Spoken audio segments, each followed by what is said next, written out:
பிரபஞ்ச இயக்கமே இறைவனின் அசைவில்தான் இருக்கின்றது என்பதை நடராஜர் தனது நடனத்தின் மூலமாக காட்டி வருகின்றார். அத்துடன் இந்த நடராஜர் வடிவில் ஆணும் பெண்ணும் சேர்ந்ததுதான் உலகம் என்பதையும் சுட்டிக்காட்டும் இறைவன் தனது ஆனந்த நடனத்திற்கு இணையாக உலகில் வேறு எதுவும் இல்லை என்பதையும் மெய்ப்பித்து வருகின்றார்.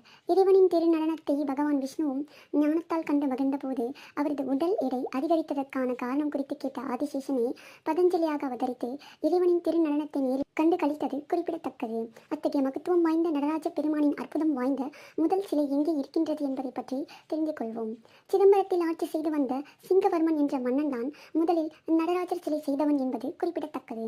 நடன கலைகளுக்கு அரசராக திகழும் நடராஜருக்கு மிக அழகிய சிலை செய்ய வேண்டும் என்று சிவாயமுத்து என்ற சிற்பியிடம் மன்னன் கூறினான்.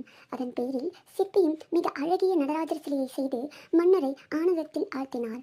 மிக அற்புதமாகவும் அழகாகவும் அமைந்த நடராஜர் சிலை தாமிரத்திற்கு பதிலாக தங்கத்தால்